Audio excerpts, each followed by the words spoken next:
Is there anywhere in your life, in your riding, that you protect your identity instead of improve? Happy Monday, as always. Super welcome to the podcast. How are you doing today, Lorna? I'm great, thank you. How are you? Very, very good. So excited for the eventing season to start. We were talking about it just before we started recording. Lorna's got 2 more weeks before the first event. I got 3 more weeks before our first event. How exciting is We're that? on countdown. This is like the best time of the year, not only because the sun and the light returns, but because eventing season starts. Yeah, so cool. Alrighty, before we dive into this episode, if this is the first episode that you're listening to, then make sure you press the follow button. And if you've been around for a while, know that we have now also got a YouTube channel. So if you want to see us talking and acting with your hands and all those different things that we're doing, you can actually also tag along with the podcast on YouTube nowadays. You can find the link to that in the show notes of this episode. Right, Lorna, what are we going to cover in today's episode? Today, actually, you all know us quite well, or most of you know us quite well, and you've been around for a while and you listen to us. And I love it when new people show up or they come into the community or they're one-on-ones or like, yeah, I feel like I know you, like we've been around for a couple of years. You listen to you. But what we thought we might do today for something a bit different and hopefully a bit interesting is actually invite you really into our heads. So we're going to do a bit of rapid fire questions. You know, I think we coach so many people, but actually I think the true authentic us is we still have our own challenges. We still have stuff that we're working on, you know, and I think that's where we bring great value to everybody else. So today we would like to invite you, if you're willing to come with us, inside our own heads. I love it. So, so good. Yeah. And we're going to do this in the way that we're going to keep on asking each other questions. Yeah. So Lorna's going to ask me a question. I'll ask Lorna a question. And it's probably, I'm not quite sure where this is going. We haven't prepared those answers. We're literally like, let's just think on the spot and see what comes up. So yeah. Okay. Shoot. Ask me the first question, Lorna. Potentially this could be the worst or the best episode you've ever listened to. So this is ad lib, ad hoc, off the cuff. Like, let's go. My number one question for you is, what are you still working on? What am I still working on? Okay, the first thing that comes to mind for me is this belief that I've carried with me my entire life that I am not talented enough. I am not good enough to be top of the sport. I'm not good enough to be a professional rider. I cannot see strides. That is a belief that I'm not getting better, basically. Like everyone else is getting better and everyone else is improving, but I am stuck. Like I'm somehow a hopeless case and I'm not caring further. It's something I worked in for a long, long time and it's getting a lot better. And I kind of know how to recognize when that pops up in my writing or in my life, and I know to prick it through because I know it's not true and I have all those proof that I am getting better. But that is something that keeps on popping up for me, like every single training, every single competition. But it's interesting how, like, when obviously from the outside you stepped up to 135, you're competing at 3-star, like that is not the evidence of somebody that is stuck. So that's actually, and I bet most people that are actually listening to this are like, yeah, like you're not a rider that is stuck. I know, right? And that's the most interesting thing with beliefs, right? Even if the evidence is there, like it's literally there. Like you see, I like every now and again, I step up 11, both in eventing and show jumping. So, I mean, I'm clearly improving. And the evidence is literally right there in front of you. But that is the thing with beliefs. Like, it doesn't matter if the evidence is there. Your belief makes you choose what to see and what not to see and what to believe, like what to take it as your truth. So it doesn't really matter how many, we spoke about this a couple of episodes back, it doesn't really matter how many tangible results that you're getting. If you don't believe that you're good enough, you're going to still interpret those results as being, oh yeah, but yeah, it's just luck or it's just this or it's just that. Yeah. And I think also the way you choose to measure it, like whether you see it as like you've actually stepped up and you are in those classes, or like a lot of people do, yeah, I'm in those classes, but I'm not actually competitive. Therefore, I'm not good enough to be, I'm not saying that's you, but a lot of people, therefore, I'm not good enough to be in them. Whereas actually, if you listen to Mohammed's podcast, the fact that he's jumping in 160 Nation Cup, you know, but whether you feel like you're good enough, and obviously he's worked on himself now and he does believe that. But I think it's interesting the way that you measure whether, you know, you should be there and your beliefs and all that kind of stuff as well. Yeah. Yeah. Right. With that said, Lorna, what are you still working on? Oh my goodness, I was thinking about that because obviously I knew it was coming back again. And I actually went to, first of all, I went to what was actually technical skill. So obviously mindset, yes, absolutely. But when you first asked that question, I was thinking about what am I working on? Connection and straightness is actually essential. I saw a video the other day, and that's all you can hear is straight, stay straight, stay straight. It's not on the landing anymore, so it's on the takeoff. So in terms of riding skill, absolutely straightness and connection. Those are the two things that I need to keep working on. In terms of mindset, like you say, at the start of the season, everybody gets excited for the start of the season. I'm a bit like you. Like, that underlying limiting belief is still there, like, not good enough. Never gonna work out. Not sure if I'm good enough. Not sure. I know my horse is good enough, but as everyone knows, he's quite tricky. Not sure I'm good enough to ride on. He'd be better with somebody else. Yada yada yada. So yeah, that is still there. I think I keep working on it. I'm very aware of what's going on and when I go down that route, which is amazing because I didn't have that awareness when I started this journey years ago. So yeah, it's still there. Yeah. And to be honest, when I hear you talk about that, I wonder if this ever disappears for anyone, to be Yeah. honest. Like, I think, okay, this is just my theory behind this, but I think it's always there. It just potentially gets quieter or Mm. not even quieter. I think you learn to recognize it Yeah. and you learn how to deal with it and you learn to quiet it down quicker. Mhm. Yeah, I What do think you think? that's the thing. Yeah, you learn to I think it's like everything. When you start working on yourself, you learn to have a better awareness of what's going on, and you learn to reframe things way quicker. I think that it's never, I think by human nature, it's never gone. Like, we're always going to have Yeah. that bit of self-doubt. Like, that is, we're wired to the negative as humans. We're not wired to wake up happy every single day. Like, we have to work hard on that. And that is a true fact. So yeah, I think I agree with you. I think we can make it much less and you can have much, much faster responses when things start to happen. But is it ever gone? I don't know if I've ever met anyone that doesn't have a limiting belief somewhere. Ready for the next question? Yes. Okay.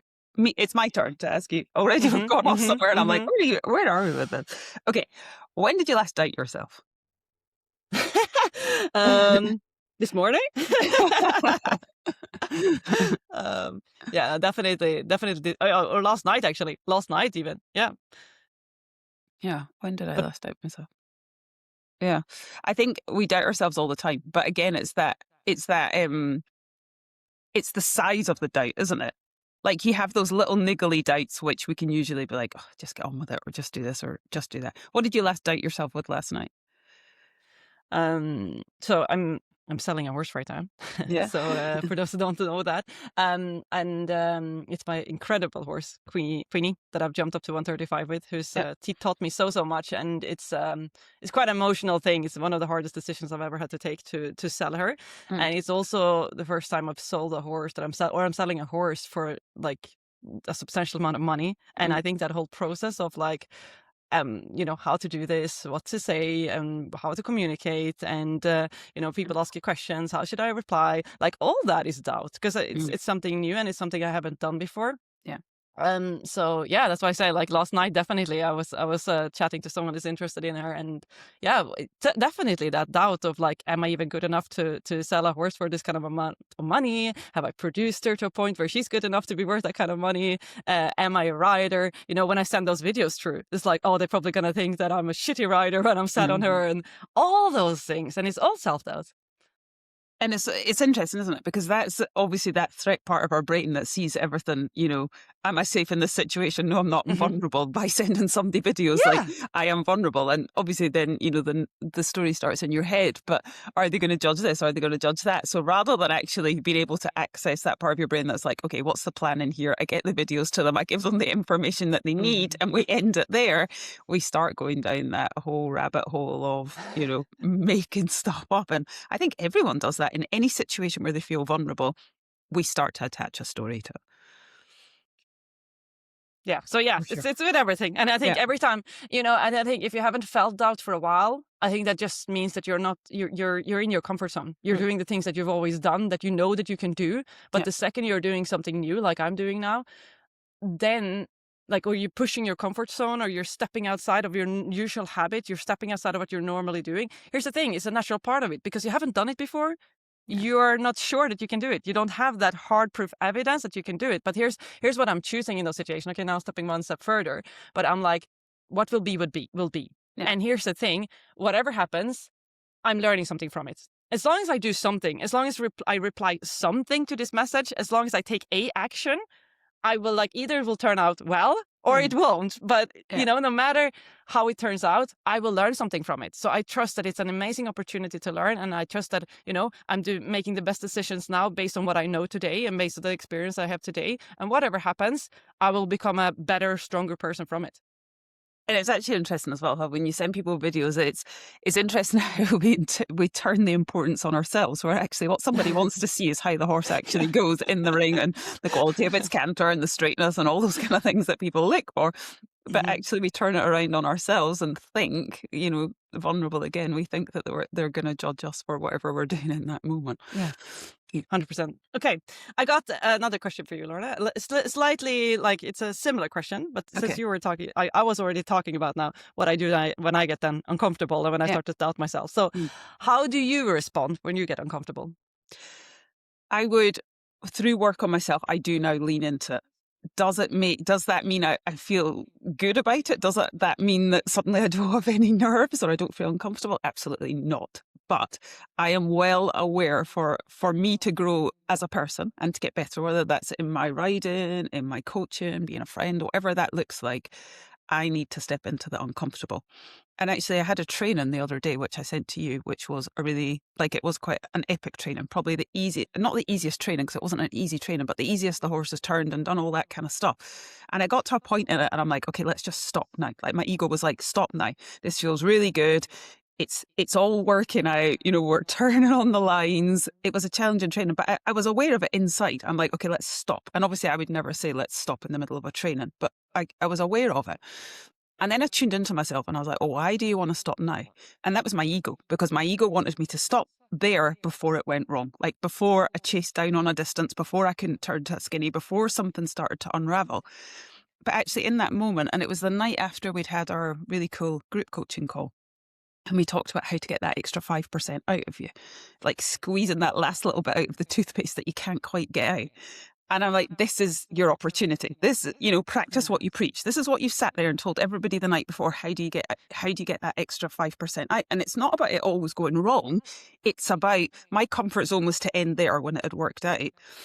But the discomfort came in, and we talk about that, train the way that you see a competition. So put yourself under that little bit of pressure. So even if it's working out, and if I keep going at this, even though I've jumped all the lines, but suddenly it's bigger and, there's more fences and you could lock onto the wrong fence and all that kind of stuff, I'm like, get on with it. Like, just dig in and get on with it. This is where the magic happens. But you have to be vulnerable, huh? Like, you're vulnerable for something that's gone really well, essentially. That's judgment, to then start to unravel when you start pushing that little bit further. But when you push that little bit further and it is uncomfortable, that is where you are going to grow. And that's what happens in a competition. It's not always going to feel it's not always going to feel comfortable. No, because that is also like the usually situation where it starts to go to shit, to be completely honest. Like it's when you stretch that it starts to go to shit, or it's when you open up for the possibility for something to go wrong, right? But like you said, that's also where the growth happens. So yeah, no, I love that. Okay, these are not so quick fire, huh? We're not very good at this. Our answers are quite long. I think quick fire, like 10 questions where you answer them on the bounce. Let's see how far we get there. We're drawing this out a bit as perks. We can't stop talking. Okay, next question for you. Is there anywhere in your life, in your riding, that you protect your identity instead of improve? Ooh, where I protect my identity. Sorry, I need to say that so I understand this question properly. Where I protect my identity. Hey, maybe just there. Maybe just there. When I just say there, actually, when I'm protecting I was like, I need to make sure that I understand this question properly so I don't answer it in the wrong way or in a stupid way. I think that's one, actually. I want to come across as someone that seems like I know what I'm doing, that I'm smart, that I'm quick in answer things. So what I just did there, I kind of wrecked gave myself a little bit more time to make sure I probably understood the question. I didn't answer it wrong, and that I had a good answer for you. Yeah. I think people say that all the time in coaching. I'm not sure if this is the answer that you're looking for. Yeah. I always say I'm not looking for any answer. Like, I'm looking for your answer, like the way that your mind perceives the situation. So I think that's really cool, huh? Identity of being someone that's smart, I suppose. Yeah. Actually, it has all the answers, has all the right answers, I guess. Has all the right answers, indeed. Because here's the funny thing. I've been very hooked on to this Chinese girl. She's American Chinese. She's competing in the Winter Olympics right now in like freestyle skiing. She's been on a Yeah. lot of interviews, and I've shared a lot of stories about her. Oh, I just lost her name. Ellie, I think her name is Ellie. Yeah. Yeah. Yeah. Do you know what I'm talking about? The Yes, I do. girl, yeah, I Ellie, think I right? Yeah. shared something the other day about her thoughts. You know, when does she think before the words actually come out of her mouth? Yes. Yeah. Yes, Yeah. exactly that. And that was exactly the point I was talking about. She's just 22 years old, but she is so good in giving like a to the point answer, like quite confronting, like, but so thought through. Like it's the answer that you think like someone at an like way older person would need Yeah. hours to figure out to get it right. And she's just, quick fire. She just like gives you those really thought through amazing answer if someone has that like amazing wisdom. So yeah, anyone who hasn't discovered her yet, go find her. Well, I don't remember her full name. I'll drop the link to her Instagram in the show notes. But like, what an incredible person! And you know what I think is so cool is like she's obviously the most decorated freestyle skier, like female freestyle skier in history, right? So Mhm. she's clearly like the results are there. But actually, when I see her, I can understand why. She's done so much work on her mindset, like so Yeah. much, and like it's not a fluke, right? Yeah. There's work that been got into her Yeah. success. So I think she's such an inspirational person to follow. Sorry, I diverted there again. Good. Thanks for sharing that. She is a very cool person to follow, so that was a worthwhile answer. Yeah, yeah. Good. Um, okay, so similar question, right? But maybe just slightly different. Where are you protecting your ego instead of improving? Okay, so that's an interesting question. I would take this back to the last competition last year. And remember, I ran fast cross country and then I went to show jump and it all just got in a muddle and it all became messy, a bit of a mess. And actually, I remember having that conversation with you afterwards and saying, if I can't do this myself, how the heck am I meant to teach other people how to do it? And that was my ego speaking. You know, but then again, you can see two sides of the coin, huh? Like I put myself in those uncomfortable situations. I like to can push through. I couldn't push through at that moment. Like it all just became messy. He became rude. I started pulling, blah, blah, blah. Like it was horrible. And actually, that is an ego thing there because I'm like, that makes me a shit coach. Like that makes me an utterly shit coach because if you can't have the tools in that moment to push through, how can you help anybody else to do that? Mhm. So absolutely, I think, but in saying that, I think now from our point of view, I find it really important to share every one of these experiences Yeah. that I have, like, or that you have as well, to be fair, because it makes me better. It helps me understand other people's challenges better if I can put my ego to one side and just say, hey, like, I am a bit vulnerable in this situation. But the thing is, I don't avoid it. Like, I'm not running away from it. I actually see it as a challenge. And then if I see this as a challenge, then I feel like I can use all this information to help other people as well. Yeah. Yeah. I And don't know that's if why that answered, exactly. I'm not sure if that answered the question actually Yeah, or no, not. 100%, 100%, right? Because that's also how you become a better coach. That's how you Yeah. improve as a coach and as a rider, right? And look at us Mm. now doing this episode being all vulnerable. Like, and I think that's something that I realized as well. The more vulnerable that you are and the more that you show people that you're dealing with the exact same challenges as they are, the Yeah. more they will be called to coming to you because they'll be like, oh, actually, she's been through this. She's actually been through it and she's come out the other side. And if she has done it, I can do it. So And yeah, I think there's something cool also going back to Instagram and something I shared the other day, and it was on about nerves and, people that are at the very top of their game, they're at the Olympics, they're at World Games, whatever that looks like. They have nerves. And if you don't have nerves, it shows either you don't care enough about what you're doing or you're in your comfort zone. You're not challenging yourself far enough. And I think that's the thing. Sometimes people think, oh, you work on yourself and you just rock up at competitions and you're not nervous and you've got all your shit together and all the rest of it. It's bullshit because if you're in that place, you've set the bar too low, to be fair. So when we feel discomfort, you are going to come across all of these challenges, like all this stuff, whether it's beliefs, nerves, confidence, pressure, fear, it is going to show up. But it's about leaning into it, allowing yourself to experience that discomfort as opposed to running for the hills and saying, I never want to put myself in this situation again because my ego is vulnerable. Like I feel vulnerable in this moment. Mhm. And I've experienced that. I have, because, people are like, oh, there's the mindset coach. Guess what? She's not got her shit together. It's all falling apart. Yeah, it has. 100%. But it makes me better because it makes me want to keep working on myself to get better. Mm. Mm. Amen to that. Yeah. Good. All right. Good. Did you have any questions left, or do you feel like we've? I'm going to give you one more. Okay. Tell me, in your mind, confidence is the topic that everybody loves to talk about. Why does chasing confidence not work? Okay, I'm gonna do it again. Why does chasing confidence don't work? Yeah. Well, first of all, okay, spontaneous thoughts. Confidence is not something that you can touch; it's a feeling, right? Yeah. So Good. that's the first thing. And here's the thing. Okay, so here's circle is round now. Maybe what I talked about in the beginning. We think Mhm. that confidence means that I got it. Like I never doubt myself. I'm Yeah. always self-secure. I always know that I'm the best at this. But here's the thing. You only quote unquote know that once you've done something. So if you constantly feel confident, that actually means that you're always staying in your comfort zone, because that's the only Yeah. place you can feel confident. Yeah. So actually what you should chase is feeling doubt. Does that make sense? Yeah. I love that. Yeah. How you respond when things get uncomfortable. Mhm. That's confidence. Yeah. For me. Is that what you meant?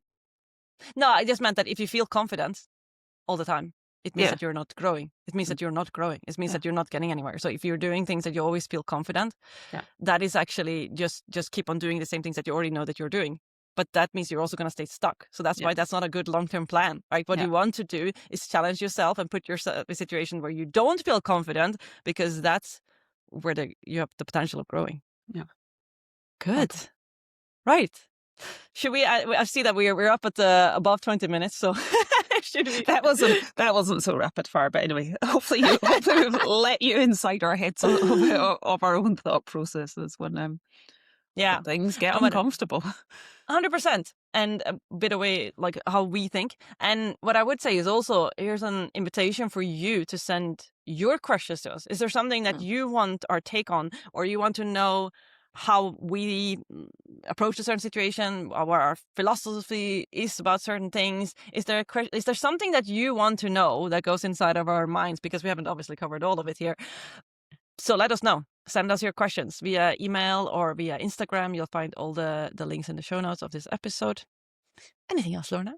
No, and I think sometimes some people don't know whether they are or they're not in their comfort zone. That's an interesting thing. It's not always obvious. It's not always staring you in the face. If you've done no work on yourself, you're unsure. But actually, that's a lot of the stuff that we do, is just to find your edge and push you past that edge and into the next little bit. Yep. Awesome. Right. That said, if you enjoyed this episode, then do give us a rating, a review, Spotify, Apple Podcast, or even better, actually, share it with a friend of yours. If you have someone in your surrounding, family, friend, that you feel like, oh, actually, they really resonate with this episode. I want my friend to get to know Lorna and Jocelyn a little bit deeper, because I think they would resonate. Then do send this episode. Just take a print screen or send them a link to this episode. And that way you can actually help them improve their writing as well. And other than that, we're going to challenge you to start making strides in your mindset so you can truly make strides in your writing. And we will see you on the next Magical Monday.